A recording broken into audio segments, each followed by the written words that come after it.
Tere, tere. Täna räägime jälle antropotseeni teoreetilise a priorsetest ehk filosoofilistest eeldustest. See tähendab nendest, mida me oma tavalises igapäevaelus vahetult või otseselt ära ei tunne, aga mis väljaspoolt kujundavad, määravad, raamistavad ja suunavad kogu tänapäeva inimkonna saatust. Ja täna alustame sellisest mõistest, mis on teiste oluliste mõistetega seotud. See on üks hippide teoreetik, Alan Watts, leheküljel 25 on tal selline mõiste nagu absoluutne tehnokraat ehk universumi valitseja, absoluutne tehnokraat. See on väga hea mõiste.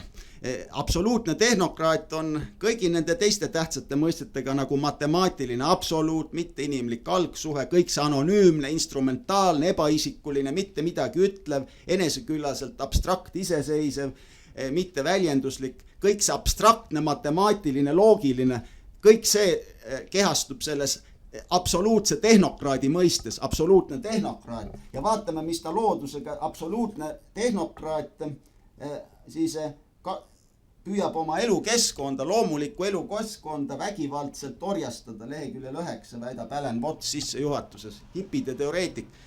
Vägivaldselt, see on, ja paljud autorid on öelnud, et antropotseen on nagu kuritegu looduse vastu. Lovelock oma Novatseenis lehekülg 66. Antropotseen on kuritegu looduse vastu.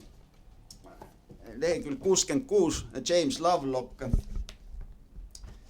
Vaatame kohe, kus ta siin seda ütleb, et antropotseen, kuna ta on seotud mehaanika saavutustega, just mehaanika, absoluutne tehnokraat on see, kes või mis kasutab siis mehaanika saavutusi ja mehaanika saavutused on siis see, mis põhineb sellel mehaanilis-objektiivsel alusprintsiibil, seda ütles see Friedel 147, see on see meist sõltumatu, konkreetsest inimlikkusest või subjektiivsusest lahutatud mehaaniline objektiivsus. See mehaaniline, küberneetilis-instrumentaalne objektiivsus on siis see, millel kõik põhilised antropotseeni tehnoloogilised saavutused põhinevad.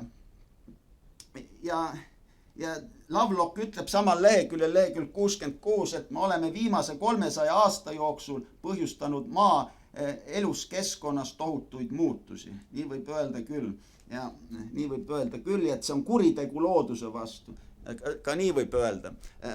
Vaatame, mida ütleb selle ära. Margolin tehislikkuse poliitikas. Mida ütleb Margolin? See on Viktor Margolin tehislikkuse poliitika. Lehekülg 125.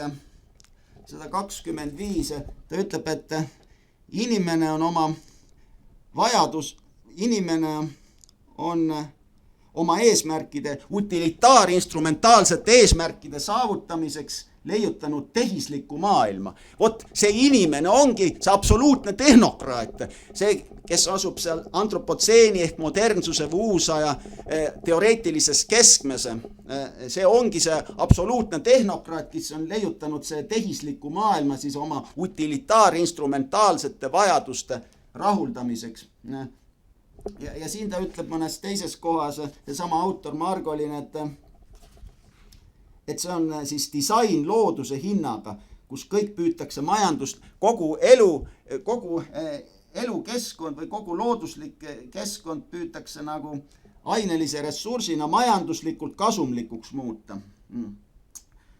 Ja järjepidevalt ja hoolikalt korraldatud ja kavandatud biotööstuslikeks tootmissüsteemideks ümber kujundada. Nii et emake loodus ümber kujundada hoolikalt kavandatud biotööstuslikeks tootmissüsteemideks, ühesõnaga tööstuslikeks tootmissüsteemideks. See on nagu Franz Müller-Erikson ütleb 221 oma ideed ajaloos, Rootsi autorid, et see on hiiglaslik tootmisprotsess, mille käivitab absoluutne tehnokraat. Hiiglaslik tootmisprotsess. Ja see tootmisprotsess toimub siis, nagu siin ütlevad need Björnolson ja McAfee, teine masinaajastu, ütlevad, et see on siis ootamatu industriaalrevolutsioon, mis on kah absoluutse tehnokraadi, no need on kõik, see hiiglaslik tootmisprotsess ongi teiste sõnadega tööstuslik revolutsioon, millel põhinevates mehaanika saavutustes me kõik elame, kasutame iga päev enesestmõistetavalt, aga mina räägin selle kujunemisloost ja teoreetilistes varjatud a priorsetes terminites üldistavalt. Et see on nagu ootamatu, järsk ja kestev hüppe inimkonna arengus. Et see on mingisugune ikkagi rebestus, diskontinuiteet. See on midagi ebaloomulikku, midagi hälbivat, erandlikku, sest see on nagu arengu kiirendus, mida varem kunagi ei ole inimkonna ajaloos olnud, aga moderniseerumine tähendabki seda ootamatut, järsku kestvat majanduse, tehnoloogia põhist sotsiaalmajanduslikku hüpet, tootlikkuse hüpet, jõukuse hüpet. Tootlikkus ja jõukus on sama, ütleb see 265 sotsioloogias, Aimre 265. Et, kus ta siin on? Et majanduslik tootlikkuse ehk jõukuse kasv, mis eeldab siis tehnilist teadusliku teadmise tõusu. See tehnilis teaduslik teadmine ongi siis see põhinebki siis sellel mehaanilis objektiivsel alusprintsiibil, mis on alati juba konkreetsest subjektiivsest inimlikkusest lahutatud. Et midagi varem sellist inimkonna ajaloos ei ole toimunud kui siis. Ja see tehnokraatlik inimtegevus kui selline, panen selle ära, on,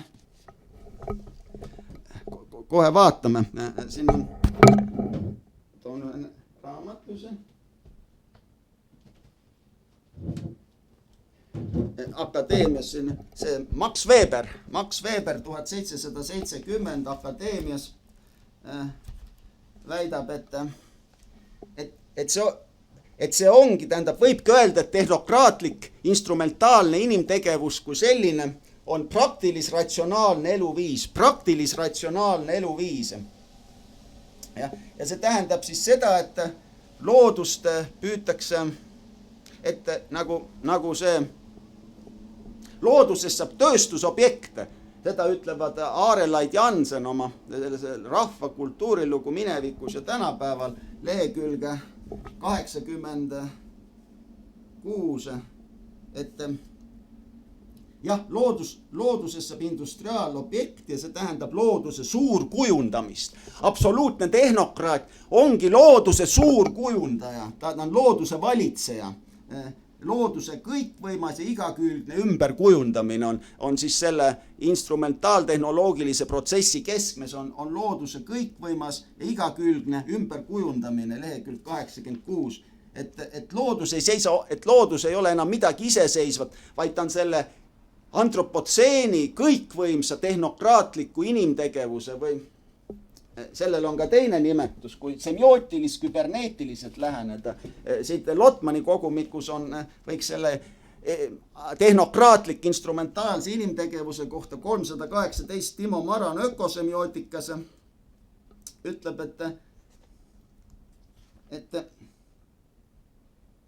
et see on nagu inimene, see oli siiski, see on teisel lehel, 322, ta ütleb, et see ongi nagu inimese kommunikatiivne aktiivsus. Kui täpsustada, see on selle absoluutse tehnokraadi või modernse instrumentaalse tehnokraatliku modernsusühiskonna või modernsusinimkonna kui sellise ehk selle transcendentaalse ego enda, või see on selle tehnilis-kommunikatiivne aktiivsus, see on nagu tehnilis-instrumentaalselt masinavärgiline kommunikatiivne aktiivsus, see on nagu tehnilis-kommunikatiivne. See tähendab, et kõik märgisüsteemid on tegelikult abstraktselt mõistetud. Nad on nagu nagu Derrida ütleb 1436, nad on nagu ilma algupärata, ilma tõeta ja veatud. Nad on midagi, mida tuleb alati mõista, mitte naiivses tähenduses. kommunikatiivset aktiivsust, seda näiteks selle kohta ütleb Vernatski siin 51, lehekülg 51, üks Ukraina ökonomist, ta ütleb selle kohta, et see on nagu forces of cultural mankind, et cultural mankind ongi see antropotseeni inimkond või absoluutne tehnokraat kui selline ja maximum of possible action, nii et see ümberkujundamine on võimalikult totaalne, seda tähendab see maximum of possible action, et see looduse instrumentaaltehnoloogiline ümberkujundamine on võimalikult kõikehõlmav ja see, et loodus on osa sellest antropotseeni inimkonna ehk absoluutse tehnokraadi tehnilis-kommunikatiivsest või tehnilis-instrumentaalsest, tehnokraatlik instrumentaalsest või praktitsistlik utilitaarsest inimtegevusest kui sellisest, seda võib siis mõista nii, et vaatame siin, panen need ära. Kus siin jälle see Lotmani kogumik, jälle Timo Maran. Seda 318, et siin tuleb see tekstuaalsuse mõiste sisse Derrida tähenduses. Tema Derrida 717 20. sajandi filosoofia vooludes 717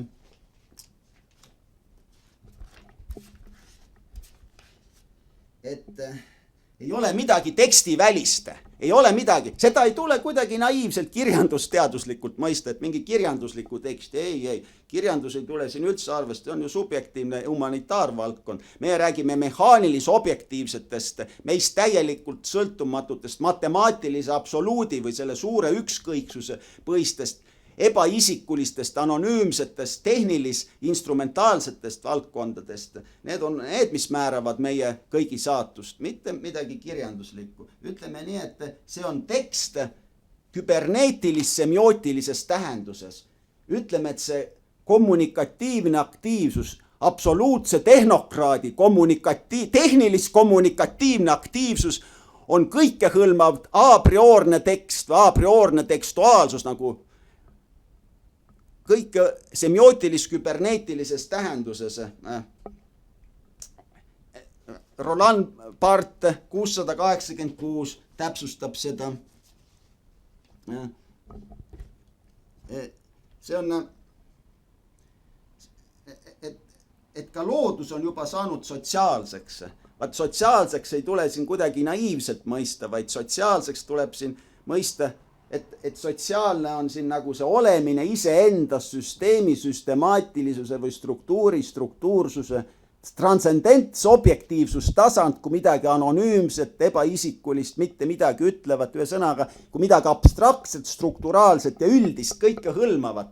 Vot seda, milles pole väljaspoolsust, see kõike hõlmav, nagu on mitte naiivselt mõistes, transcendentaalne ego on mingi ideaalstruktuur, samamoodi tehnokraat, absoluutne tehnokraat, mingi kõikehõlmav strukturaalfunktsionaalne ruum, nagu semiosfäär, absoluutse a priorse küberneetilise semiootilisuse tekstuaalsuse ruum, kuhu kõik on haaratud, ka loodus. Mitte kunagi varem ei ole looduskeskkond olnud mingisugusest täielikust kõikehõlmavast strukturaalsest masinavärgist.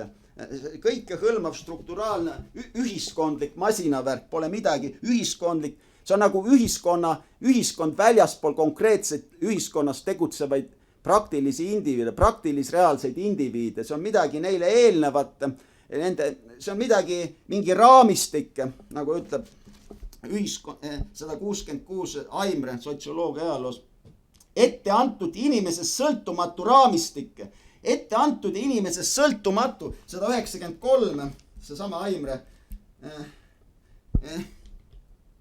et inimesed on ainult, elavad ja tegutsevad inimesed on ainult ühiskonna materjal, noh, selles küberneetilises, semiootilises suurtähenduses on ta ainult, inimesed on ainult nagu mingi keskväärtus, statistiline keskväärtus või lihtsalt mingisugused eluühikud või materjal või mingi termodünaamiline elav jõud või kineetiline energia või ühesõnaga mingisugune masinlik ebaisikuline tõlgendus on vajalik, et insenertehniliselt nii keerulist ühiskonda, mis antropotseenis tekkis, juhtida ja väljaspoolt kontrollida, kalkuleerida ja juhtida, nagu Hann ütles, et kõik muudetaksegi väljaspoolt kontrollitavateks, juhitavateks ja ettekalkuleeritavateks tähendusetult tehnilis-funktsionaalseteks protsessideks, halastamatult funktsionaalsetest protsessidest.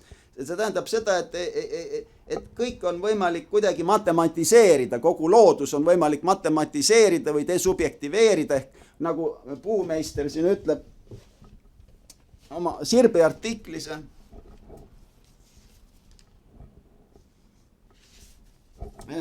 kus ta räägib tehnilisest ratsionaalsusest, see on tehniline ratsionaalsus, mida Adorno, pimestav valgustus, see on Adorno valgustuse dialektikas siin selle käsitlus Sirbis, et ta ütleb, et looduse denatureerimine, inimese dehumaniseerimine, et kõik on võimalik mingisugusteks funktsionaalseteks elementideks taandada, mingisuguseks, et see teeb inimese looduse peremeheks, jälle see loodus, absoluutne tehnokraat kui looduse peremees, tähendab, et nagu loodus on nagu pihku võetud, absoluutse tehnokraadi pihku võetud, selle Vikerkaare artiklis 45, see on Václav Havel Vikerkaare artiklis on siin öeldud, et võtta kogu loodus nii-öelda inimese pihku ja mängida tõelise jumala rolli, vot just nimelt tõelise absoluutne tehnokraat ongi nagu tõeline jumal ümberpööratud kujul, absoluutselt ümberpööratud kujul tõeline jumal, absoluutne tehnokraat mängib tõelise jumala rolli. Ta nagu on kogu planeedi valitseja, noh, ta on, seda ütleb, ja ta mängib mateeria saladustega, seda ütleme ka, seda ütleb Václav Havel, et selle juurde tuleme tagasi, kui me mateeriast räägime, mis asi see mateeria, kuidas looduses saab see ebaisikuline mehhanistlik funktsionaalne mateeria või teatav kehamateeria ise või teatud matemaatiline ideaalkeha või asimehhanism või transcendentaalne ideaalsus või see on Kanti mõiste või nähtus puhtal abstrakt-tehnilisel matemaatilisel ideaalkujul ehk eksperimendi idealisatsioon, seda Vihalem keemia ajaloos, selle juurde tuleme tagasi, mida see aine tähendab, et see väljaspoolne algruumistatud specific determination of spatial extension, teatud kartesiaanlik ilma tähenduseta ulatuvus, teatud piiritletud ulatuvus, specific determination, seda ütleb Burke'il kristliku mõtti ajaloos 297, kõik asjad on taandatavad specific determination of spatial, see tähendab ruumistatud, algruumistatud, esmase matemaatilise liigenduse järgne, see on selle matemaatilise absoluudi suure ükskõiksusega seotud, selle ebaisikulise anonüümse suure ükskõiksusega, mis midagi ei tunne subjektiivselt, ta on nagu, kui me mäletame siin, et ta on nii sirgjooneline vaba inimtunnetest matemaatika, see on tehnilise matemaatika ehk matemaatiline, kui matemaatika võtab jumala koha, nagu Piret Kuusk ütles, füüsikateoreetik, et matemaatika võtab jumala koha ja Brecht ütleb, et see on saksa autor, noorema põlve autor, ta ütleb, et matemaatika teeb meid looduse isandas, loodus, maakera isandaks, lehekülg 18, aga temaga on seotud see mingit sorti kurimõistus, absoluutse tehnikraadiga ongi seotud siis see kurjuse süda, moodsa tsivilisatsiooni kurjuse süda. See on selles Watsoni 20. sajandi intellektuaalne ajalugu, kas ta 473 või igal juhul seal kandis. Et sellega on seotud siis see moodsa tsivilisatsiooni no vaata, siin ta kuskil on selles kandis. Seda Adorno ütleb, moodsa tsivilisatsiooni kurjuse süda. Ja 450 vist, kus ta siin ütleb, ta ütleb, et terviktähendus sellel ei ole, et ta on tohutult küll spetsialiseeritud ja tükeldunud ja see teadus, aga ja tehnoloogia, aga see on külm, tühi ja pime, külm ratsionaalsus ja siis see on löönud sellise külma, tühja ja pimeda hingetu automaadi kui terviku, et tal puudub terviktähendus, et sellel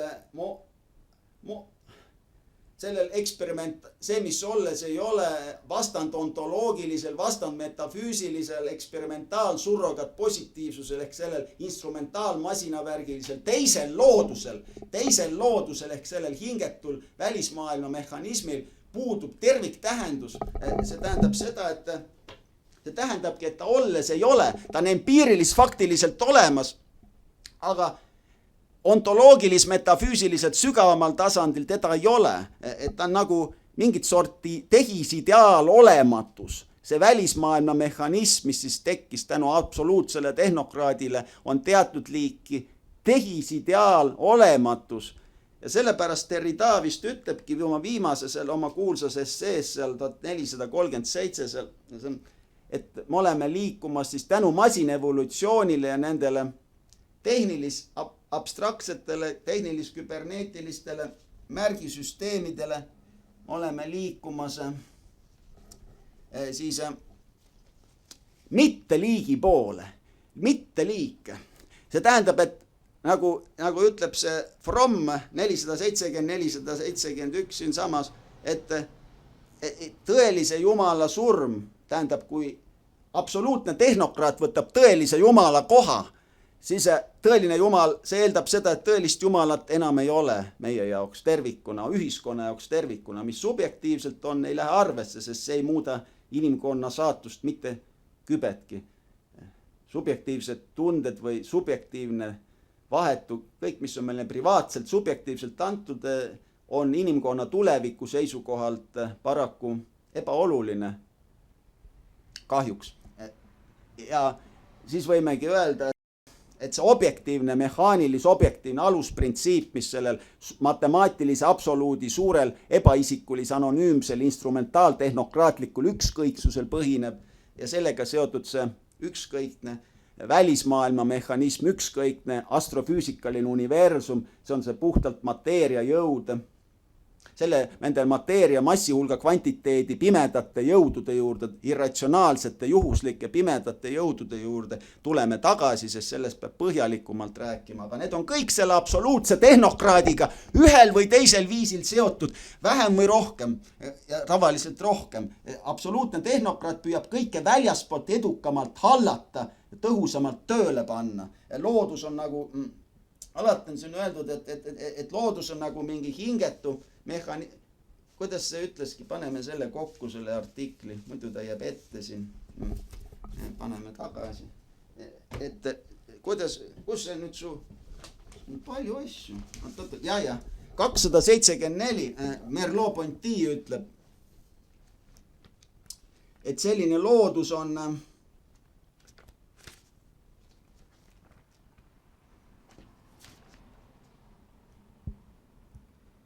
et see on nagu objektiivne, kontekstivabade objektide funktsionaalne summa, objektiivne maailm, see on mehaanilis-funktsionaalne summa. Mehaanilis-funktsionaalne 271 ta ütleb ka, et loodusteadustes postuleeritud objektide ja funktsionaalsete suhete summa. Et see jälle see alastamatult mehaanilis-funktsionaalne protsess, need on need meie käeulatusest välja asetunud ja üksikteadvusest mitte antud ebaisikulised automatiseeritud masinprotsessid, need tehnilist tähendusetud masinprotsessid.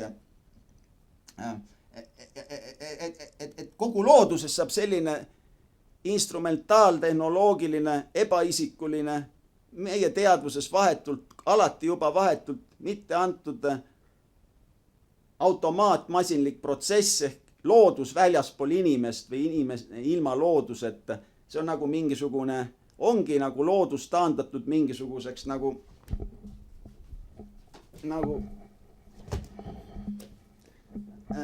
piir, ütleb füüsika ajaloos. Muide, siin on väga hästi piiril öeldud, et kes või mis absoluutne tehnokraat siis ikka on füüsika ajaloos, vaatame. Uus teadlase tüüp, filosoof-eksperimentaator. Filosoof-eksperimentaator, see ongi absoluutne tehnokraat tegelikult. Ja siin ta ütleb see 110. Baconit tsiteerib, et sellist laadi uus lähenemine loodusele, mis tagab inimkonnale looduse tunnetamise ja valitsemisele. Nii et see absoluutne tehnokraat on see tehnokraatlik, tänapäeva tehnokraatlik inimkond kui selline. Ja ta tahab siis loodust masinaväärgiliselt tunnetada, nagu Spengler ütleb, et nende kruvide ja mutrite kaudu küsitleda selles algvälja asetatult isoleeritud tehisideaalolukorras ehk eksperimendi situatsioonis. Seda ka varem ei olnud, selle juurde tuleme põhjalikumalt tagasi. Eksperimendi situatsioon, eksperimendi idealisatsioon ehk see nähtus puhtal tehnilise abstraktsel matemaatilisel kujul, puhtal matemaatilisel kujul ehk tehnilise abstraktsel puhtal matemaatilisel ideaalkujul, et see on nagu mingi ideaalkuju, kuhu loodus viiakse mingisugusele ideaalkehaks, muudetakse, nivelleeritakse, kuidagi kvantifitseeritakse, eksternaliseeritakse, denatureeritakse, desubjektiviseeritakse, instrumentaliseeritakse, ökonomiseeritakse, redutseeritakse, abstraheeritakse selleks matemaatiliseks ideaalkehaks ja see on nagu teatuv asimehhanism, et 276 Husserli kohta ütleb Merleau-Ponty, et Husserl nägi loodust sellisena, et maailmast endast saab atomaarse struktuuriga materiaalne objekt, on siin 110 piir öelnud füüsika ajal, atomaarse struktuuriga materiaalne objekt, see tähendab, et see ongi see Newtoni ühendatud taevane ja maine mehaanika, ühendatud taevane ja maine mehaanika, absoluutse see on nagu Watts ütleb siin ühes kohas, et 66-67, et see on universumi täisautomaatne mudel, et see on nagu mingi automatiseeritud masin ja looduse mehaaniline mudel. Lääne teadus ja tehnoloogia põhineb looduse mehaanilisel mudelil 68 ja selle aluseks on siis kartesiaanlik, newtonlik mehhanitsism. Kartesiaanlik, newtonlik, nii et siin Descartes ja Newton mõlemad on koos. Väga õige, nad ongi koos. Tulebki, nad on sellised suurkujud või verstapostid tähtsad selles antropotseeni filosoofilist, teoreetilist eelduste kujunemisloos. Et loodus kui mehhanism, mis allub siis objektiivsetele pimedatele seadustele, põhjus tagajärgede jadas, see ongi see loogiliseks või väljaspoolt hallatavaks muudetud loodus kui ebaisikuline, lihtsalt mehaaniliselt funktsioneeriv mingisugune välismaailma mehhanism. Seda piirifüüsika või selle Vihalemma keemia ajaloos lehekülg 52 ma esimest korda taipasin, et jah, ongi selline välismaailma mehhanism, mis on subjekti vaba, vaatame Näppinen 120, see on tehnoloogia, Tallinna tehnoloogia ülikoolis tehnikafilosoofia professor, ütleb, et see on see subjekti vaba maailm, looduse tehniline maailm, mis põhineb täppisteadustel, on see subjekti vaba maailm ja ta on ebaisikuline, faktuaalne, ratsionaalne ja ennustav ja teda saab kontrollida. Vaatame, ta on põhimõtteliselt füüsikaline mõistmine on alati ebaisikuline siin. Objektiivne, ebaisikuline, objektiivne. See tähendab, et meist sõltumatu. Füüsikaline mõistmine põhinebki, nagu Friedel ütles, selle mehaanilis objektiivsel alusprintsiibil, mis on ebaisikuline, küberneetiline, mitte midagi ütleb. Tal on samad tunnused kui strukturaalfunktsionaalsel tsentreeritud ideaaltervikul, et sellel sossüürilikul abstraktselt iseseisval, ennast ise kujundaval, sellel küberneetilist tekstuaalsel ideaalmudelil on, siin ma panin selle tekstuaalsuse ka sinna strukturaalfunktsionaalsuse juurde, sobib hästi. Küberneetilis semiootilises tähenduses tekstuaalsus on ju kõike hõlmav, täpselt nagu seal on öeldud, et see absoluutne subjekt või mõtlev asi või see olemine, mis ei olegi, kõikvõimas olemine, mis ei olegi tegelikult olemine, nagu Husserl ütleb lehek 587, selle Matjus ütleb Husserli ja Descartesi kohta Akadeemias 1587. leheküljel, et kõikvõimas olemine, mis ei olegi tegelikult sisuliselt olemine, et vot see väga hästi sobib selle negatiivse alusprintsiibi või mitte inimliku algsuhtega kokku, ehk selle, kui tõelise Jumal on surnud ja absoluutne tehnokraat on võtnud tema koha, siis see ongi see negatiivne alusprintsiip. Absoluutne tehnokraat on see negatiivne alusprintsiip, kehastades seda mitte inimlikku ehk ebaisikuliselt, mitte midagi ütlevalt, mitte väljenduslikult, mehaanilis, objektiivset, instrumentaalfunktsionaalset algsuhet, et see, mis on meie konkreetsest inimlikust subjektiivsusest alati juba täielikult lahus ehk eraldi. Et seda 20 siin see füüsikalis matemaatiline mõistmine või et see alati ongi selline, vaatame siis, püüame nüüd välja õngitseda selle füüsika ajaloo siit, ei, see on keemia ajalugu, keemia, piiri keemia ajalugu, või mitte piiri, vaid Vihalemaa keemia ajalugu. Et siin leheküljel 65 ta väga hästi määratleb selle, millele kogu loodus tahetakse allutada. Seda ütleb väga hästi ju see 164 piir, millele, ja see täiendab Vihalem. Siin on väga tõsised ajalood, üks on füüsika, teine on keemia, reaalteaduste ajalood. Neid saab väga tõsiselt võtta. Sest kõik, mis on tõeline ja absoluutne, ongi matemaatiline ehk matemaatilis-füüsikaline ehk mehaanilis-objektiivne, nagu Newton ütles. Ja kuna Newton ongi see tõeline uusaegne jumal, nagu Yuval Harari ütleb 108, et insenerid, kui ta Newtonist räägib, ütlebki, et insenerid ja teadlased, uusaegsed täppisteadlased, eksperimentaalteadlased ongi need uued jumalad. Leheküljel 108 ütleb Yuval, sinna tuleme ka Yuval Harari nende ideede juurde. Need on väga-väga sügavamõttelised.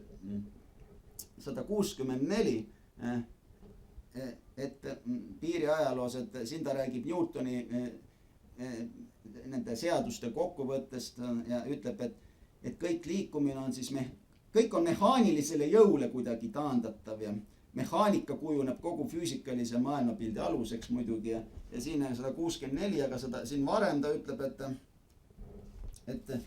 et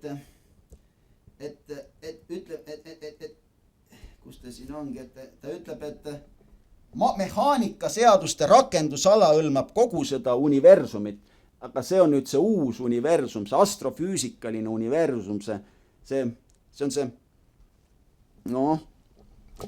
see on see, nagu Friedel ütleb, astrofüüsikalise universumi kohta, mis siis põhineb mehaanika seadustel.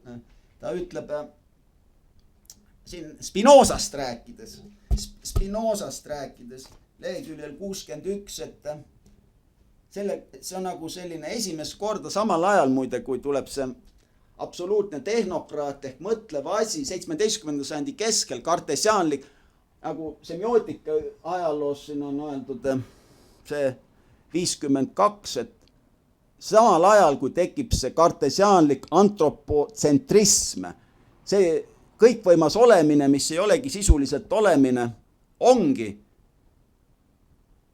kartesiaanlik antropotsentrism ehk absoluutne tehnokraat. Absoluutne tehnokraat teiste sõnadega ongi see ebainimene või absoluutne inimene või see kartesiaanlik antropotsentrism. Beauvoir 828 räägib ka antropotsentrilisest jumalast, sellisest kõrgemast mehaanilis-objektiivsest teaduse vormist, Husserlit peab silmas, see on nagu kõrgem, tema arvates nagu kõrgem, see on mehaanilis-objektiivne, meist sõltumatu nagu mingi absoluutideaalteadvus, sinna tuleme tagasi selle juurde, see on kantilik mõiste tegelikult, ainult absoluutideaalteadvus, see on see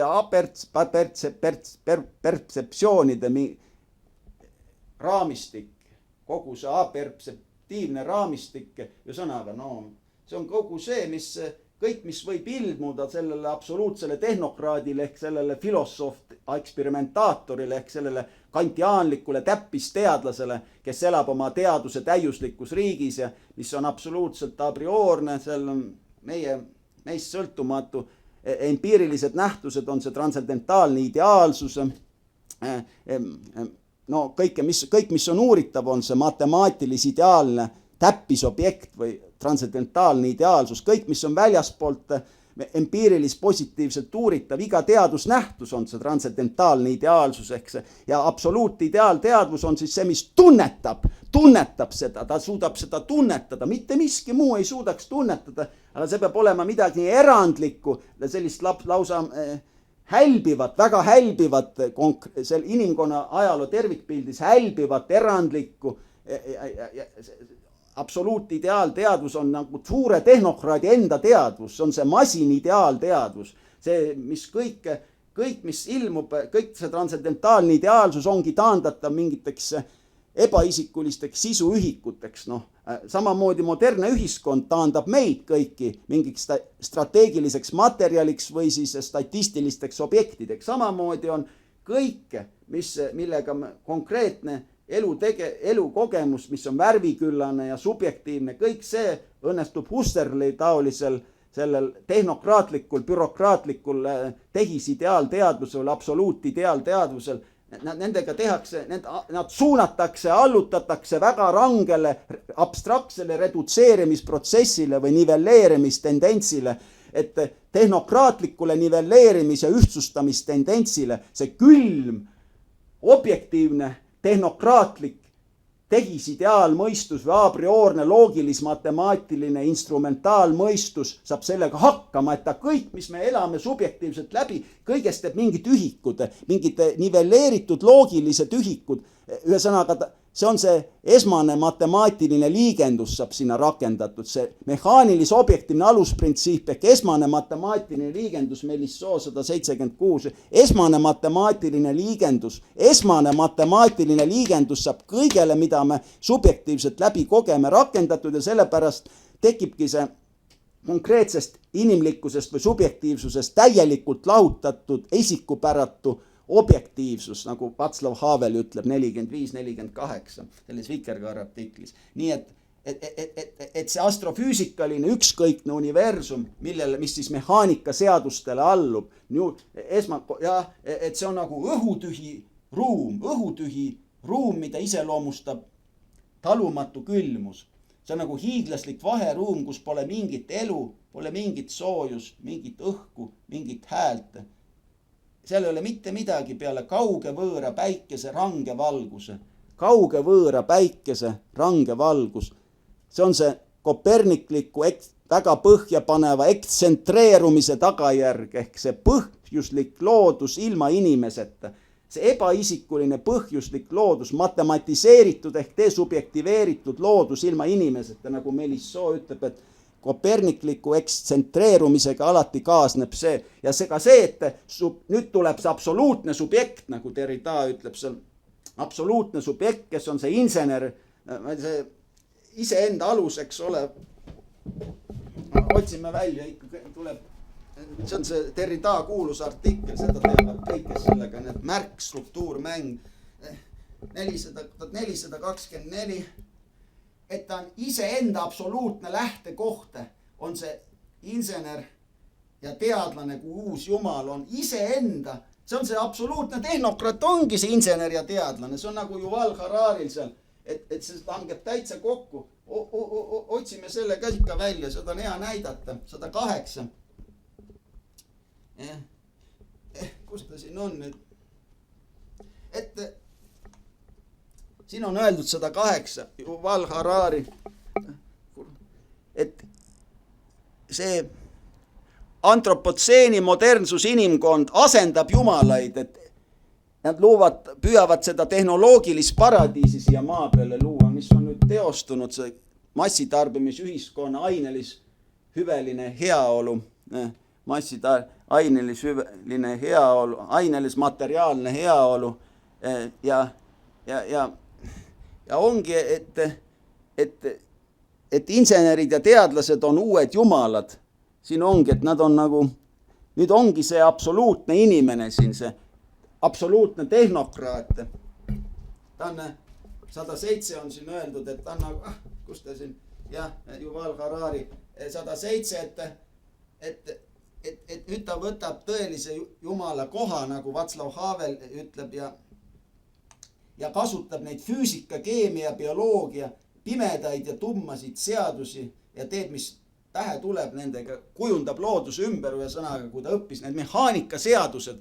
Vihalem ütleb ka, et mehaanikaseadused võimaldavadki seda looduse suurkujundamist ja asendamist ja täiustamist järjest masinlikumaks, loogilisingetu masintäiuse poole liikumine, loogilisingetuse, need on need veatud ilma tõelise algupärata, ilma tõeta, ilma need negatiivse alusprintsiibi põhised tehnilis-instrumentaalsed, küberneetilis-semiootilised märgisüsteemid, mis on kõike haarava a priorse tekstuaalsuse üks tunnus, just see kõike haarav küberneetilis-semiootiline ühiskond, nagu Virtanen ütles, Soome autor selles kogumikus 653, et sinna tuleme ka, seda on hea näidata, see on see absoluutne, see on see absoluutse tehnokraadi põhine olemine iseendas süsteemi süstemaatilisuse transcendentse objektiivsus tasand ehk selline ühiskondlik kompleksinstantne tervik, nagu Lipping ütleb ühes Sirbi artiklis 35, et see on nagu mingisugune riiklik ühiskondlik kompleksinstants, mis on nagu mingi a priorne süstemaatiline tervik, milles puudub väljapääs, mis ei ole otse tajutav,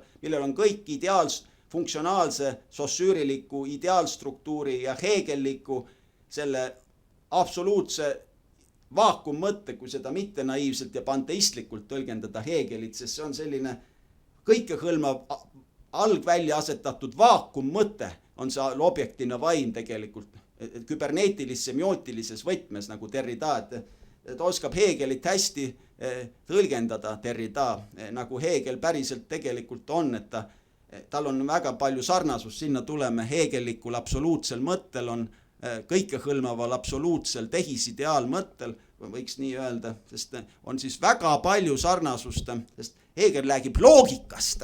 Loogika on Heegeli jaoks nagu tõeliselt olemasolev, et see on loogilis-matemaatiline ongi tehisideaal absoluut. Et Heegeli loogilis-matemaatiline absoluut, sest loogika on tal keeruline ja võt just see loogika on tõeliselt eksisteeriv. Järelikult ei saa Heegelit panteistlikult tõlgendada, vaid just küberneetiliselt nagu Spinozat. Spinozat kah rangelt küberneetiliselt tuleb tõlgendada, rangelt küberneetiliselt ka Heegelit. Kui me ei taha naiivselt mingit lolli mängida, kui meil on inimkonna saatus kaalul, siis haridusest tuleb need ümber defineerida nii Spinoza kui Heegel küberneetilise insenertehnilises tähenduses ehk selle absoluutse tehnokraadi võtmes, seda soovitan.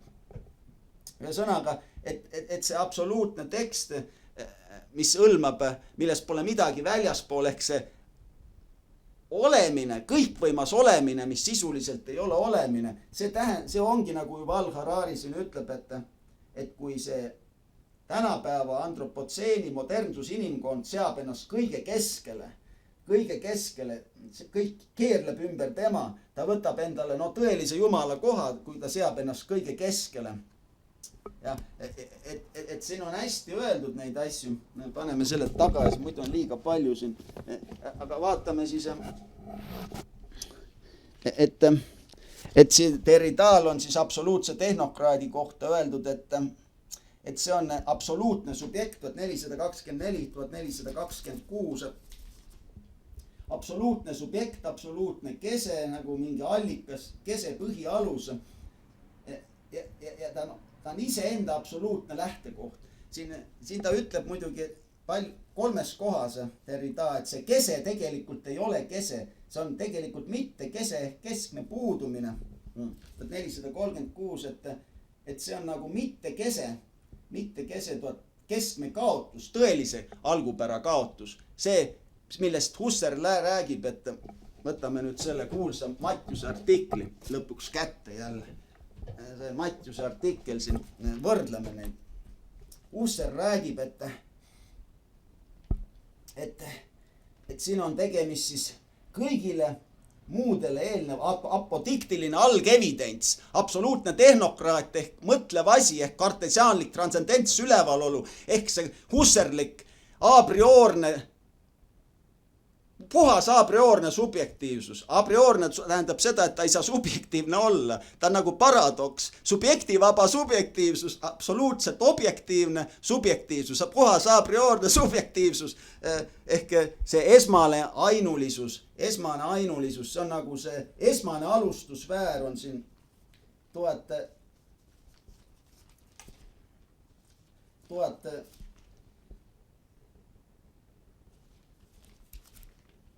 jah, 1595. Esmane alustusväär on siis absoluutne tehnokraat või mõtteasi või kõikvõimas olemine, mis sisuliselt ei ole olemine, on see esmane alustusväär. Et see on kogu antropotseeni masinevolutsioonilisele progressile siis esmane alustusväär. See iseennast, nagu Derrida ütleb seal oma intervjuudes, et iseennast täideviiv nii-öelda see jutumärkides tähendusajalugu ehk see modernsusajalugu on nii-öelda see nagu Kafka protsess, nagu kus see protsess tähendab seda, et mingisugune ebaisikuline jõud mõistab meie üle kohut, sest tõelisest jumalast ongi saanud see absoluutne tehnokraat, siis see on nagu see kafkalik protsess on see kõige süngemas tähenduses paraku. Kafkalik protsess on see moodne progressi ajalugu, progressi jumala ehk absoluutse tehnokraadi, see, kuhu see välja hakkab jõudma ja see kõik, see mitte liigi poole nagu siin 1437, mitte liigi poole, see on nagu mingi ebardlik õudus, mis meid ootab. See on viimased Derrida sõnad, on ebardlik õudus. Ja see on Derrida, kes seda ütleb. Tema ei ole mingi suvaline autor, tema on kogu poststrukturalistliku mõtlemise aluse panija. Ebardlik õudus. Vaatame siin, mida Foucault ütleb selle ebardliku õuduse kohta oma hullumeelsuse ajaloos. Et Foucault väidab nimelt, et see olematus tuleb sisse juba hiliskeskajal. Ta väidab seda siin 29, see teatud olematuse, mis hakkab meid iseloomustama sügaval metafüüsid. Kogu antropotseeni modernsus inimkonda hakkab iseloomustama mingisugune olematuse metafüüsilise ontoloogilises tähenduses, mida kunagi varem pole olnud. Et see on nagu vaatamata sellele maisele kõikvõimsusele, tehnokraatlikule kõikvõimsusele, tehnoloogilisele võimutahtele ja sellele tööstuslik tehnilisele materiaalsete hüvede üleküllusele, mida see võimaldab ja nendele mugavustele ja turvalisusele, mida see pakub. Vaatamata sellele on kõige selle aluseks mingisugust sorti olematus, 31. Eksistentsi enda olematus ei miski. See on sellepärast, et hiliskeskajal ta ütleb, et mingi suur arutus või irratsionaalsus. Siin tuleb me selle paradoksi juurde, et selles mõistuses, mida mõistuse ajastuna tuntakse, see puhas matemaatilis-loogiline, objektiveeriv, kõike distantseeritult objektiviseeriv tehisideaalmõistuse, see, mille kohta Han ütleb, see Korea autor, lehekülje 40, ma jälle vaatan, lehekülje 40, et see on see valguseta kiirgus, mis midagi ei valgusta, vaid tungib kõigest läbi ja muudab kõik läbinähtavaks. tungib kõigest läbi, no ja muudab läbinähtavaks, homogeniseerib, ühtlustab. Seda Friedel räägib täpselt sama, ta räägib täpselt sama seal paljudel lehekülgedel, see on siin kõige all nüüd. Ta ütleb, et see on see ühtlustav, see sama sõna ühtlustab, see on see, mis teeb kõike need absoluutideaalteadvusesse tulevad need mõtted, muudab nad nagu selleks pelgaks sisuühikuks, ebaisikuliseks, statistiliseks. No ühesõnaga see nagu võõrandatakse iseendas ühesõnaga see on selle matemaatilise algliigenduse põhine, et kuna kõigele lähtutakse nagu loogilis-matemaatiliselt, kõik on ümberdefineeritav, kõik mis elab, kõik on ümberdefineeritav kuidagi loogilis-matemaatiliselt või seal külmalt instrumentaalfunktsionaalsetes võtmetes, siis selline konstruktsioon tekib, konstruktsioon. Ja see konstruktsioon, ütleb Vihalem 53 on siis see prisma, mille kaudu kõik üldse võib ilmneda, on mingi võõras konstruktsioon, mingi võõras väljaspoolt üles ehitatud konstruktsioon ja see võetakse nagu omaks, et siin on nagu mingisugune väga suur tõepoolest ebardlikkus või diskontinuiteet tõesti, sest mitte kunagi varem inimkonna ajaloos isegi ei tundnud selle peale, et midagi nii ebardlikku võib olemas olla, midagi nii mitteolendlikku, mitteinimlikku, külma, anonüümset, võõrasta, ufoloogilist nagu justkui, et midagi sellist ei olnud varem olemaski traditsioonilises aegade leppes, ei olnud üldse mingisugust nähtust matemaatilise abstraktsel ideaalkujul, tehnilis-matemaatilisel ideaalkujul, see, mis muutub keskseks looduse tehnokraatlikul tunnetamisel, instrumentaaltehnokraatlikul tunnetamisel, need mõisted, mis keskseks muutuvad, midagi sellist ei suudetud ette kujutadagi. Foucault ütleb, et see tähendab vana mõistuse surma ja tekib see uus mõistuse, uusaegne mõistuse, mis püüab siis avastada asjade silmaga nähtava poole aluspõhja. See tähendab, et ta tungib sinna mateeria südamesse ja ta on hullusega lahutamatult, irratsionaalse hullusega on see mõistus, uus läänelik, euroopalik mõistus, siis, mis tekib renessansi ajast, hakkab kujunema see kõik mehaanilis objektiviseeriv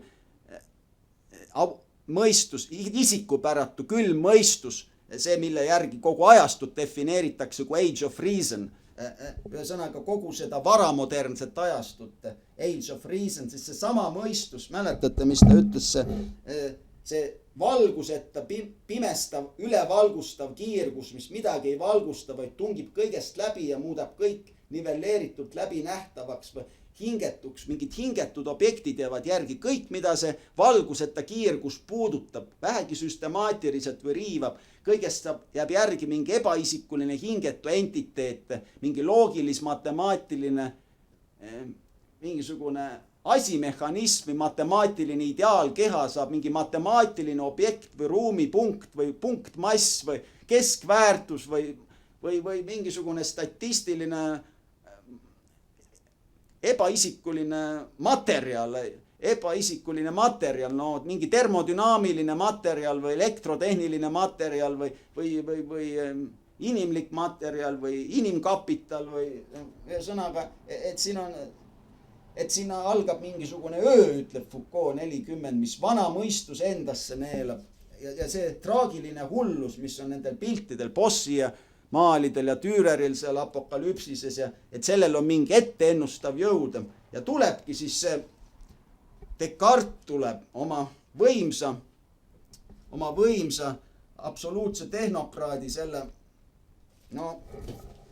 kus paneme Foucault, mida Descartes veel avastab, no see on küll ülim vastand sellele meeletule omapärasele naiivsusele, mis kooliõpiku filosoofia tunnis räägitakse Descartesist, et mõtlen, järelikult olen olemas. Ülimat, suuremat naiivsust on muidugi raske ette kujutada.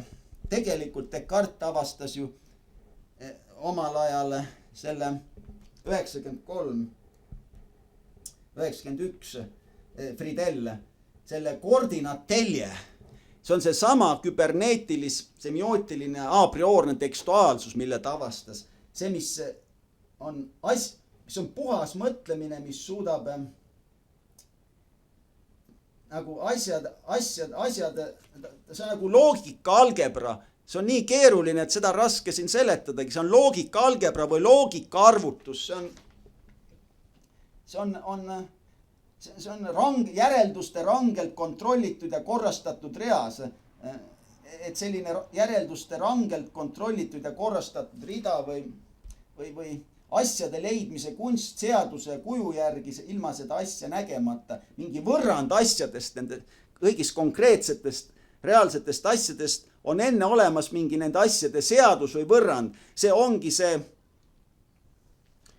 asjade seadus enne asju ennast. Miks see nii tähtis on? Sest sellel on kõike ette kindlaks määrav toime. Kõike ette kindlaks määrav toime. Descartes avastas mingi sellise võime, et mis tõesti nagu Piir siin ütles, et 115, et ta avastas selle vahendi, mis teeb inimese looduse isandaks ja valitsejaks. Et see sama absoluutne tehnokraat jälle on looduse isand ja valitseja ja mehaanika on see vahend, aga Descartes suutis midagi nii ebainimlikku, nii mitteolendlikku, nii anonüümset ja formaliseeritud välja mõelda. Midagi nii mitte midagi ütlevat ja mitte väljenduslikku, sellise matemaatilise tähistamisviisi, mis teeb meid maakera isandaks. Ja see kuri mõistus, nagu ütleb see Brecht, see on see sama mõistus, see on see sama, mille järgi kogu ajastut defineeritakse vara, see kuri mõistus. Ja see on, saate ise, ta ütleb selle kohta, matemaatikaga seotud selle imeliku nimega on raamat, mis on väga ebasobiva nimega, aga raamat on ise sisukas, et ta ütleb, et matemaatika, informaatika, loodusteaduste ja tehnika aluseks on siis see tõhususe optimeerimise põhine, instrumentaalne, armutu mõistus ja ta ütleb, et see matemaatika on kurja mõistuse allikas, mis teeb meist küll maakera isand, aga masina orja. Ja ta ütleb, et see matemaatika, et siin me näeme, et see sama matemaatika, nagu Piret Kuusk ütles seal füüsikateoreetik, et see on uus jumal nende loodusteaduste jaoks, matemaatiliste täppisteaduste jaoks on matemaatika uus jumal. Ja absoluutne tehnokraat on nagu Ilja Prigožin ütleb, Ilja Prigožin on tõsikindluse lõpp, lehekülg 20 ja 39, ma mäletan. Ta ütleb, et see on nagu 23 pigem, jah.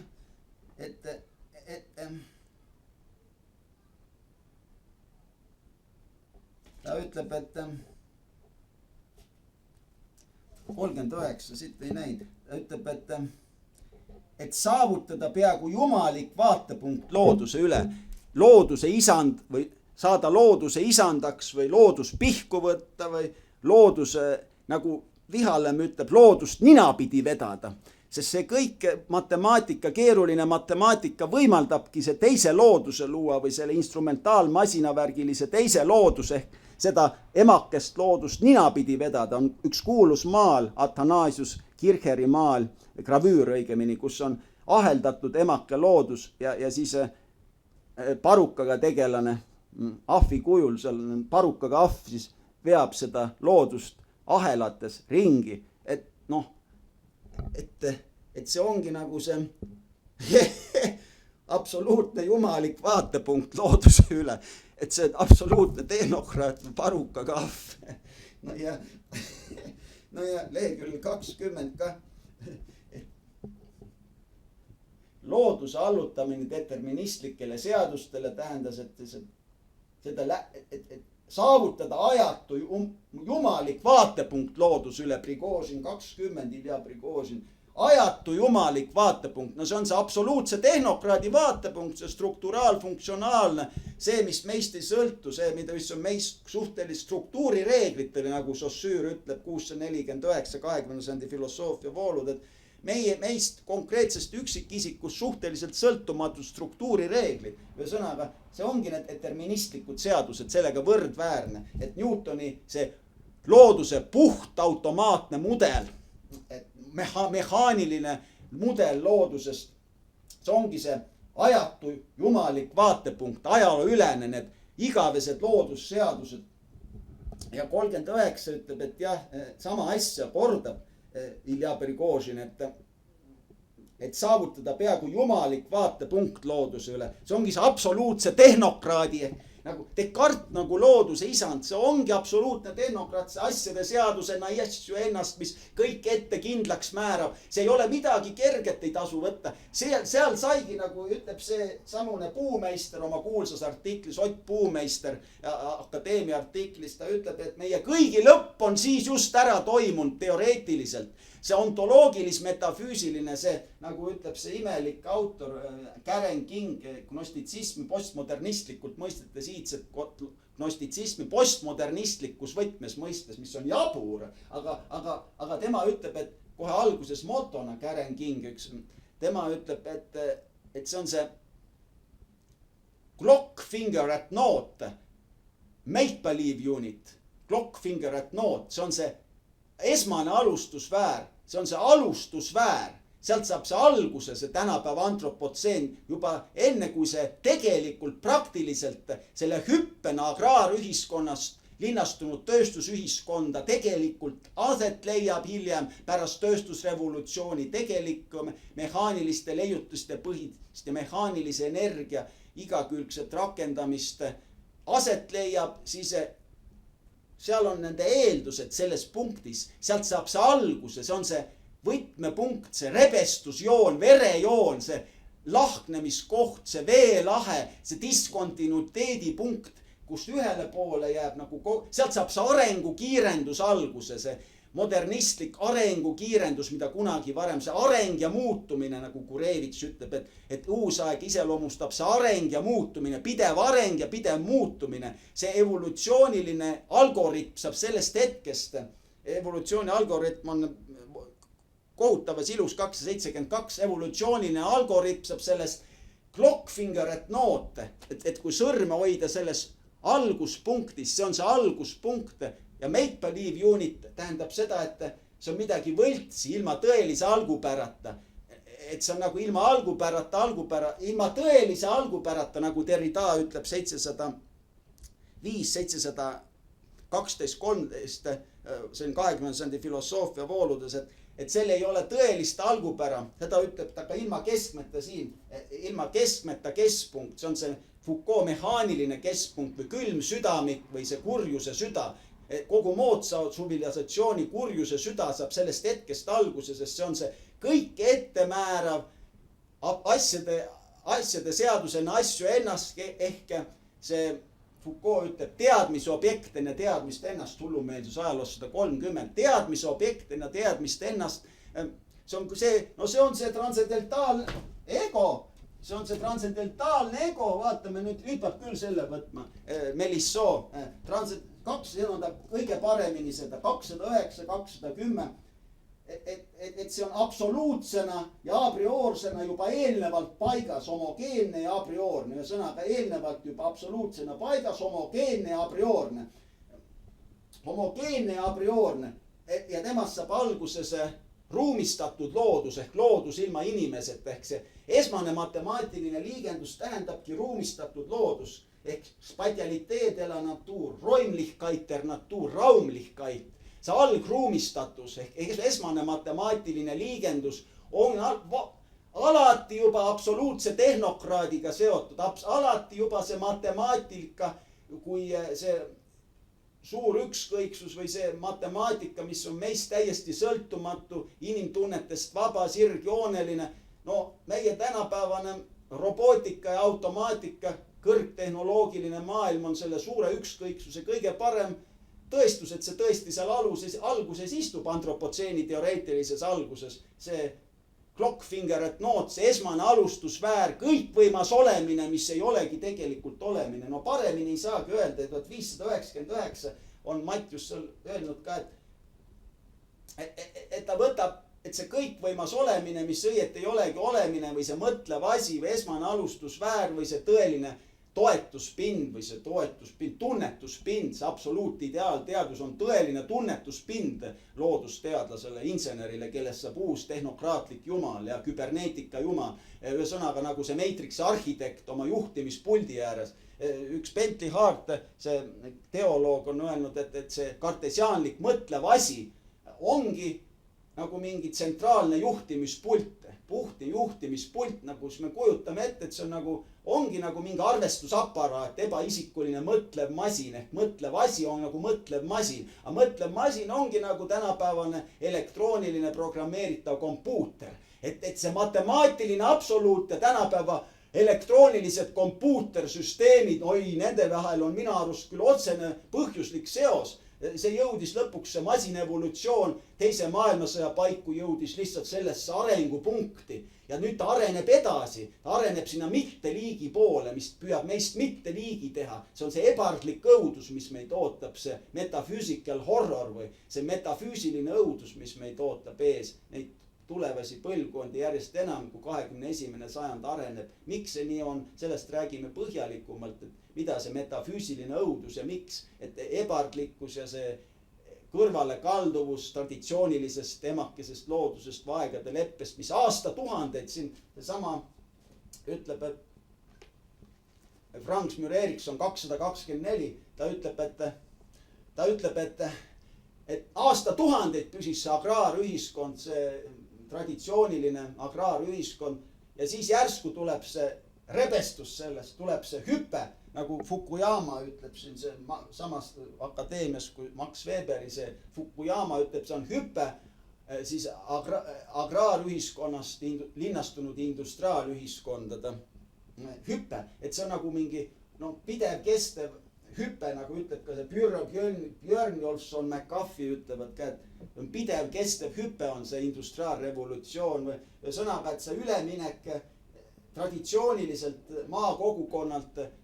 koduselt ja tuttavalt külakogukonnalt sellesse muude mehaanilisse ajastusse, mehaanilisse aega, tööstusühiskonda, teaduse, täppisteaduste põhisesse tööstusühiskonda, et tegelikult on selle aluses, teoreetilistes alustes paigas juba see diskontinuiteet, juba see rebestus ühele poole jääb kõik eelnev, kogu eelnev inimkonna ajalugu, kõik need mäletamatutest aegadest pärit aastatuhanded traditsioonilist ajalugu ja siis järsku tuleb see hüpe tundmatusse, masinevolutsiooni algus, see kõikvõimas olemine saab kõige keskmesse, seades ennast kogu ajaloo keskmesse, nii sünnibki see pideva muutumise ja arenemise põhine modernne ajalooteadus, mis põhineb sellel ajalooliselt sattumuslikkusel, seda ütleb Tool hermeneutika sissejuhatus 382, ajalooline sattumuslikkus või inimese ajalooline olemisviis, nagu ütlevad subjektiivses tähenduses, sest objektiivses tähenduses on meil siin tegemist absoluutse tehnokraadiga, kes siis loob need tingimused kõikidele üksikindiviididele modernses ühiskonnas tegutsemiseks ja ka tõlgendamiseks kõigile, et see hermeneutiline subjekt järgneb alles. See hermeneutiline tõlgendav subjekt on väheoluline selles tähenduses, ta meile subjektiivselt lähedane, aga ta on objektiivselt inimkonna saatuse seisukohalt väheoluline, sest temast pole midagi objektiivset, ta on puhtalt subjektiivne. Ja objektiivne on see, mis määrab. See objektiivne, mis just siis pandi paika koos selle kõikvõimse olemisega, mis pole tegelikult olemine, ehk see negatiivne alusprintsiip sai juba paika pandud puhta a priorse subjektiivsusena, mis on alati juba eelnevalt paigas. A priorse absoluutsena eelnevalt paigas ja ta eelneb kõigile tegelikudele reaalsetele. Ja siin on öeldud, et ta tõepoolest eelneb 210, ütleb selles Melisson, et ta eelneb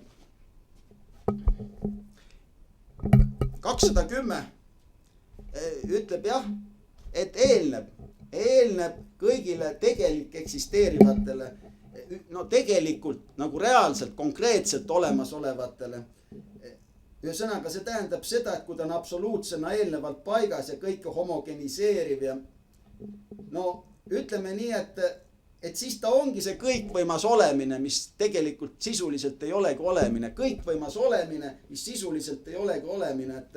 Et siin me tuleme selle ebainimese juurde. Seda mõistet kasutasime juba. Absoluutne inimene, eks absoluutne tehnokraat ongi ebainimene ja transcendentaalne ego ehk see enese transcendentaalse autonoomia, puhas a priorne subjektiivsus oma esmases ainulisuses. No ta ongi see tõeline Jumal absoluutselt ümber pööratud kujul, see absoluutne subjekt ehk tõeline Jumal absoluutselt tehnokraatlik instrumentaalselt ümber pööratud kujul, kui see absoluutne tehnokraat võtab tõelise Jumala koha ja paneb looduse siis nagu sulgudesse või ahelatesse või siin on öeldud Baconit tsiteerides, kui ma selle kätte saan, Baconit tsiteerides selles Bussotti Pisano Itaaliast artiklis, selles kogumikus 27, et she is put in constraints, molded and made it as it were new by art and hand of man.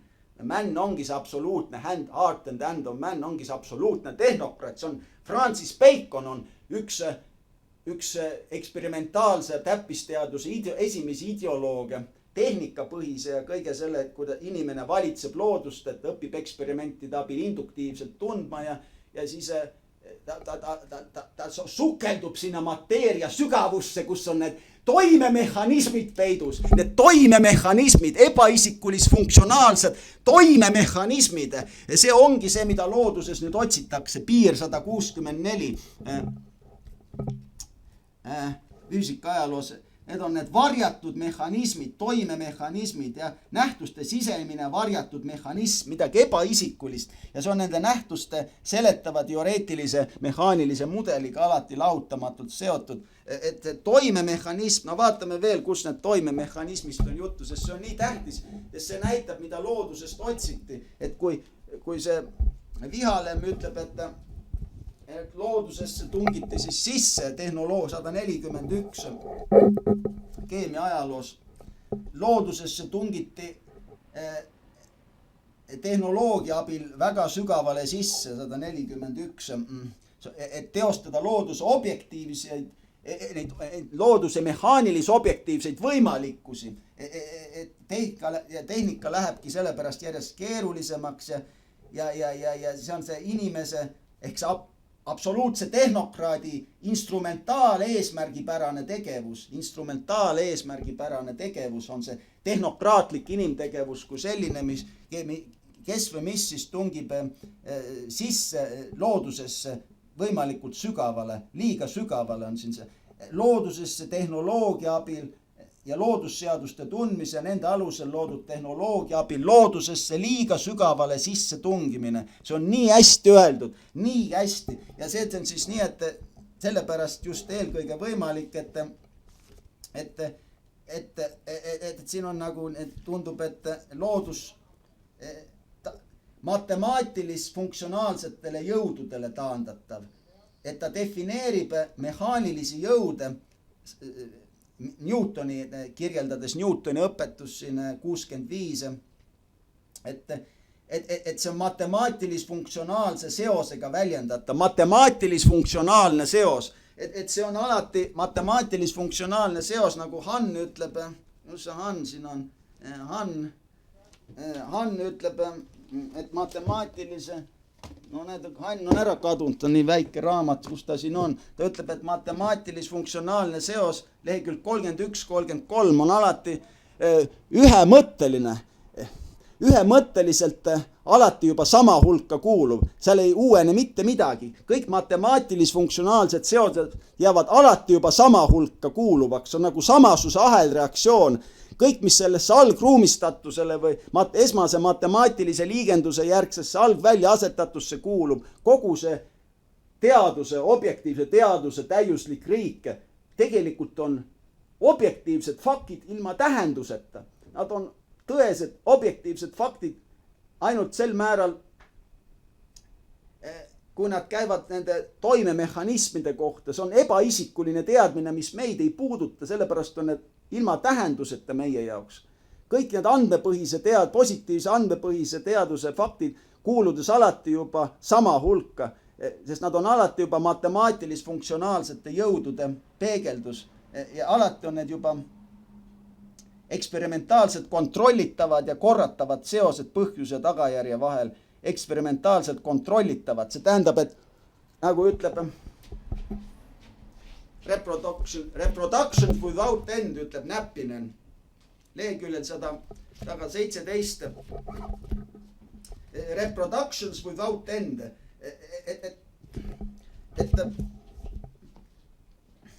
Et matemaatiline füüsika, täppisteadus, siis matemaatiline loodusteaduse tegeleb korratavaga, see, mis on korratav, sellepärast ongi alati juba sama hulka kuuluv, et kõik, mis selles eksperimentaalsituatsioonis, isoleeritud eksperimentaalsituatsioonis, mis on alati mehaanikaseadustega seotud eksperimentaalsituatsioonis toimub, kõik need reaalsuse kohta konstrueeritud ideaalmudelid, ehk see matemaatilise tehniline nähtus puhtal kujul, kõik see eksperimendi idealisatsioon, et kõik see tegeleb selle korratava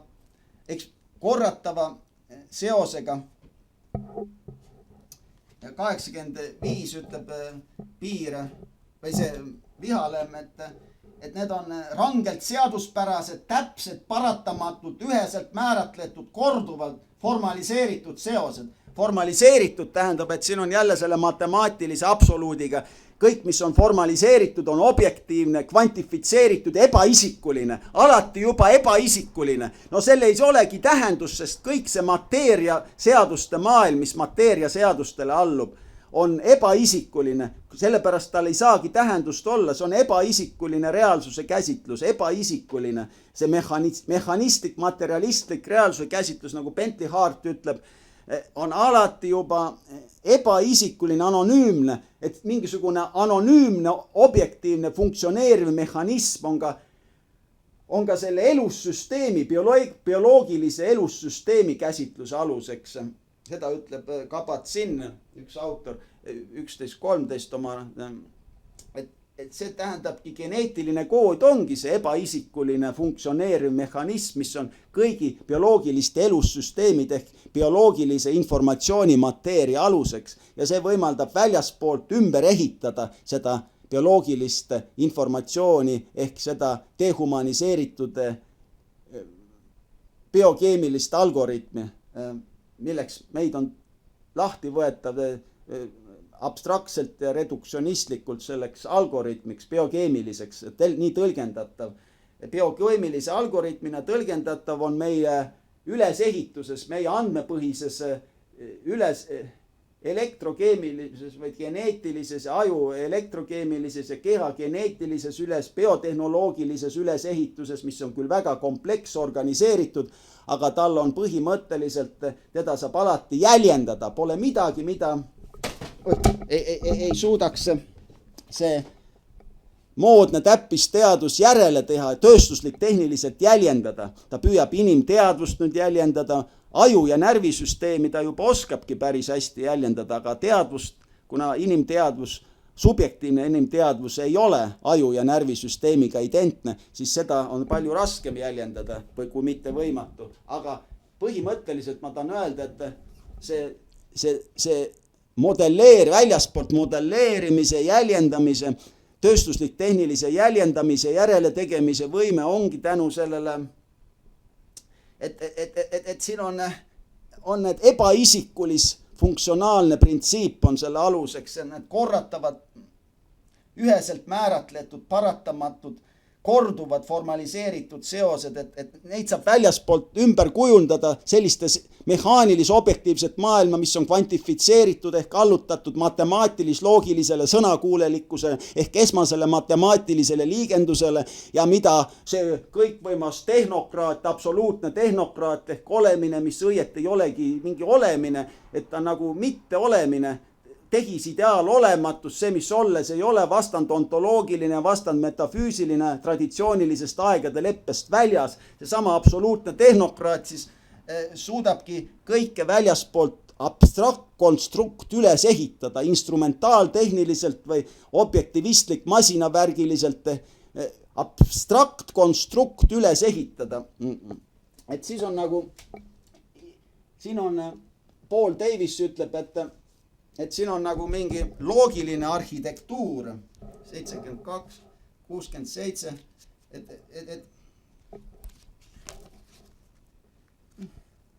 mingi loogiline arhitektuur on, mis on, põhineb loogika ja arvutamise põhialustel, et elu hämmastavad võimed, elu kui sellise, elamise, see on nagu, seda Dennett on öelnud, elus olemise füüsikalised alused ehk bioloogias sisalduv füüsika ehk elu väljaspoolt mõistetuna nagu Franz Müller-Erikson 202, 204, see tähendab elu keemilis-füüsikalisest väljaspoolsest kvantifitseeritavast küljest, bioloogiline elus olemine kui selline, need raku tasandil, molekulaarsel tasandil peatakse siin silmas, mikrotasandil, mikrobioloogia tasandil on elu mõistetud siin, elu bioloogilise, mikrobioloogilise elu hämmastavad omadused, et matemaatika, et see on väga keeruline, aga et incessant drumbeat of mathematics bestowing kiss of life, see on küll väga kohutavalt kõlab, incessant drumbeat of mathematics is bestowing the kiss of life. Et nagu matemaatilise ebaisikulisest arvutuslikkusest saaks sündida elu ise, elu kui selline, elu, mida me elame, kui me hingame iga hetk, et see elu saaks nagu sündida mingisugusest matemaatilisest, operatsionalistlikust, mehhanistlikust, ebaisikulisest.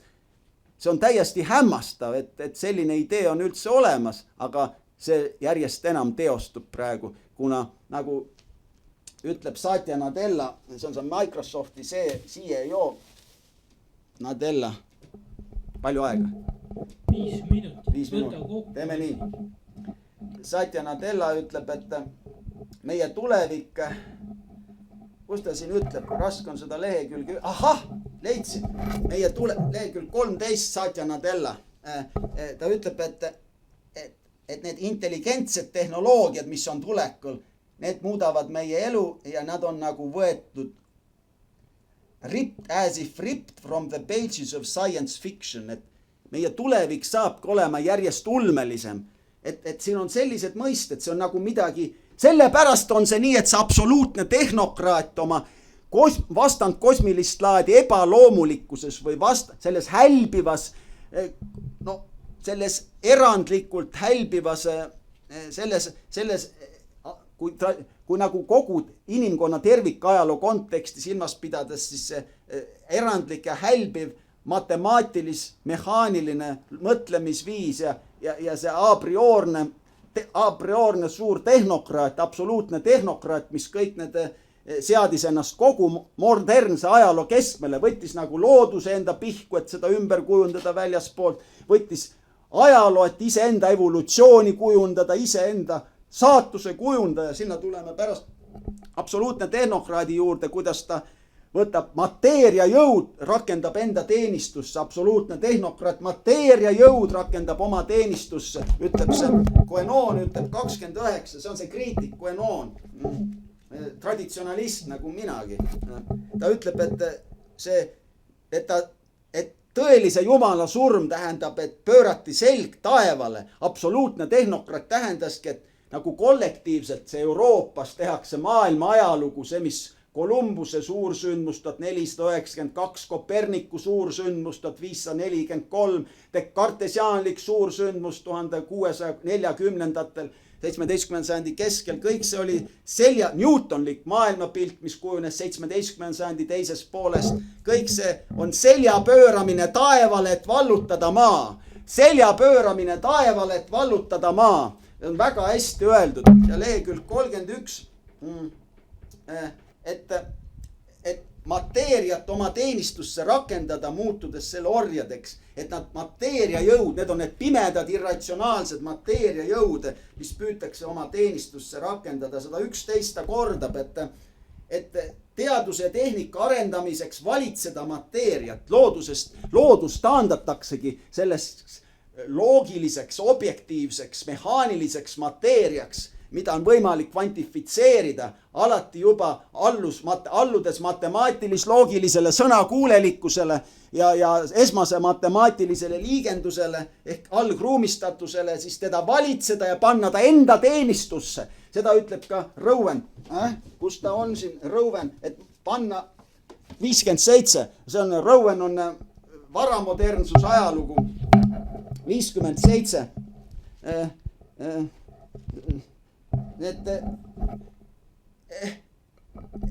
Power over nature, võim looduse üle, see on see sama looduse isand ehk kes looduse pihku võtab või nagu Tarmo Soomere ühes Sirbe artiklis, et kujundab loodust oma käe järgi ümber, seal kujundab loodust oma käe järgi ümber ja võtab looduse pihku ja see võim looduse üle, et see absoluutne tehnokraat paneb füüsikalise maailma, selle uue hingetu füüsikalise maailma, siis selle välismaailma mehhanismi oma teenistusse nagu mitte kunagi varem, as he had never done before, mitte kunagi varem pole ta midagi sellist teinud inimkonna teadolevas ajaloos. See näitab seda hälbivust või erandlikkust, seda vastandkosmilist kõrvalekalduvust, seda ütleb ju, tegelikult ma sain ju selle kõrvalekaldumise idee ju lausa keemia ajaloost, see on täppisteaduste ajaloost endast, et see on midagi kõrvale kalduvat, kogu see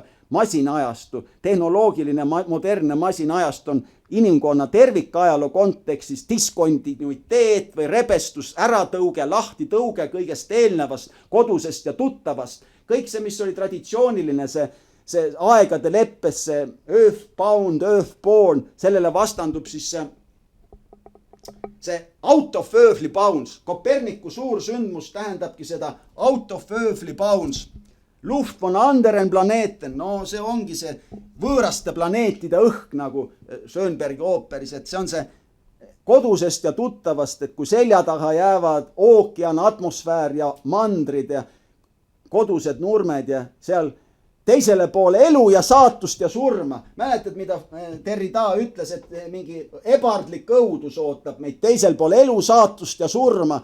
Kui tahetakse ka surm on tehniline probleem. Tänapäeval paljud autorid, juba Al-Harari siin kohe alguses ütleb, et meie hämmastavale infotehnoloogilise ja biotehnoloogiline võimekus suudab ka surma käsitleda tehnilise probleemina. Et kui me satume siis mitte inimlikkus või postinimlikkus, nagu Derrida ütleb, selles kuulsas see viimastes 436, et nüüd on siis see uus areng, hakkab jõudma teisele poole inimest ja humanismi, et seda sama mõtet ütleb ju Al-Harari, et nüüd hakkame me seda liberaalhumanistlikku valgustusaegset paradigmat selja taha jätma, sest nüüd on tarbimisühiskond selline heaolu, materialistlik heaolu on saavutatud, siin ei ole enam kuhugi eriti edasi minna. See üleküllus, materialistlik tarbekaupade üleküllus on juba saavutatud. See on nagu see automaat paradiis maa peal, tehnoloogilis-tööstuslik automaat paradiis maa peal, see majanduslik tõotatud maa, nagu mõni ütleb, on saavutatud, sotsiaalmajanduslik tõotatud maa. Ja nüüd järgmine samm on inimese kadumine, kui Jumala kadumine oli ära, siis tõeline, nüüd hakkab teostuma inimese kadumine ja vot see on, seda me räägime digitaalmodifikatsiooni juures ja postmodernistliku ajastu juures. Muide, postmodernistliku ajastu kohta ütleb see Watson 20. sajandi tänapäeva ta ütleb postmodernistliku ajastu kohta, et see võib olla radikaalsem lahkulöömine minevikus, kui me suudame ette kujutada. Seda ütleb ka Kamben, et me oleme mingisse tänapäeva postmodernistlikul ajastul, me oleme mingisuguse varsti liikumas siis sellesse, no kui füsioloogia saab meie viimaseks suureks projektiks, meie oma füsioloogia, seda ütleb Agamben selles samas, ta ütleb selles 20. sajandi filosoofia vooludes, et 790, et siis me oleme jõudnud mingisse esatoloogilisse faasi, mis tähendab, et see olematuse potentsiaal, mis oli seal olemas, selles absoluutses tehnokraadis või selles kartesiaanlikus kõikvõimsas olemises, mis ei olegi olemine, kui teoreetiliselt asjade seadusega on asju ennast, kui midagi sellist avastati, mis kõik ette kindlaks määrab, et siis nagu meie kõigi lõpp teoreetiliselt toimus ära, siis nüüd hakkab see, nagu Puumeister ütleb, et tema räägib küll sellest majanduskasvu kiirenduse ja arendusmasinast, et see toob kaasa meie lõppu, inimkonna lõppu, aga tegelikult nagu faktiliselt, aga Agamben peab silmas midagi muud. Ja et nüüd hakkab see teostuma sellepärast, et inimesed sulavad masinatega järjest enam ühte masinatega. See tähendab, et järjest enam on tegemist inimese ja masina kübersulamiga ja simulakrumite ajastul on see järjest enam nii tõesti, et orgaanilise ja anorgaanilise kübersulam ja seda ütleb Laanemäe seal infotehnogeenne ühiskond, inforikas tehnogeenne ühiskond, et seal toimub see orgaanilise, anorgaanilise, küberneetiline sulandumine ja et paljud autorid ütlevad, et me jääme oma vabast tahtest, subjektiivsusest ja individuaalsusest ilma nende tangide vahel, kuhu meid surutakse. Seda ütleb Nüüder selles koroonadiktatuuri, tervisediktatuuri raamatus, kui ta nanotehnoloogiate pealetungist räägib ja nanotehnoloogilistest triipkoodidest, mis meid ootavad järgmiste kümnendite jooksul ja sellistest asjadest, mis on ka ulmelised. Nagu Nadella ütles, et as if ripped from the pages of science fiction. Aga mina räägin ikkagi nendest teoreetilistest alustest ja täna rääkisime absoluutsest tehnokraadist, sellest absoluutsest tehnokraadist, mis on samastatav siis kõigi nende kartesiaanlike mõistetega, esmane alustusväär ja transcendentaalne ego ja see, mis põhineb selle mitteinimlik algsuhe ja kõik need matemaatiline absoluut ja kõik need mõisted ongi lahutamatult seotud selle absoluutse tehnokraadiga, aga korraks võib-olla saame veel vaadata, mis on tal teine nimi. Tal on ka üks nimi veel sellel absoluutsel tehnokraadil. No, kus see absoluutne, siin Puumeister. Absoluutne tehnokraat 1500, kas veel mõni minut? Aitab ka. Või räägin mõtte lõpuni. Ja, et absoluutne tehnokraat on ka tehnoloogiline tootja. Et absoluutne tehnokraadil on teine nimi, see instrumentaalküberneetiline tehnoloogiline tootja. Ja ta on sõltumatu, iseseisev ja iseenda printsiipidest lähtuv. Et ta on sõltumatu, iseseisev, see on nagu see enese transcendentaalne autonoomia oma puhtas a priorses subjektiivsuses, et ta on sõltumatu, iseseisev ja kõike haarav. Samamoodi nagu on öeldud siin Vatjusel, et 3593, 1595, et ta on kõike esmane alustusväär, et temast ei ole midagi väljaspoole, et tal puudub väljaspoolsus 1593. Siin on samamoodi nagu see Derrida a priorne tekstuaalsus või üldine tekst või see, millest midagi ei ole väljaspool. Nii on ta kõike haarav, kõike kontrolliv ja ümbertegev on see tehnoloogiline tootja. Täpselt samamoodi nagu absoluutne tehnokraat. Täpselt samamoodi on tehnoloogiline tootja. Ja vaatame korraks veel seda Derrida teistest, see 1424, 1426, et see on iseenda absoluutne koht. Iseenda absoluutne lähtekoht on see tehnoloogiline tootja. Ja see on täpselt sama, nagu ütleb siin Puumeister, et ta on sõltumatu, iseseisev, iseenda printsiipidest lähtuv. Ta on omaenda evolutsiooni kontrollija, omaenda saatuse kujundaja, omaenda bioloogilise aluse valitseja ja see ongi see absoluutne tehnokraat. Ja selle kohta ütleb ka Nietzsche artiklis Leo Luks, et mõtlev asi on iseenda alustest lähtuv. Et järgmine kord räägime kõiki neid keerulisi absoluutse tehnokraadiga seotud teemasid, kuidas see on jälle seotud selle looduse suurkujundamise, ümberkujundamise ja mateeria pimedate jõudude antropotseeni inimkonna teenistusse rakendamisega ja mida see kaasa toob ja kõik need põhitunnused, a priorsed teoreetilised põhitunnused ootavad veel täiendamist, sest praegu ma sain ainult väikese osa nendest ära rääkida, siin on vaja veel näiteid tuua, sest need kõik on need aspektid, mis reaalselt mõjutavad meie kõigi saatust. Nägemiseni.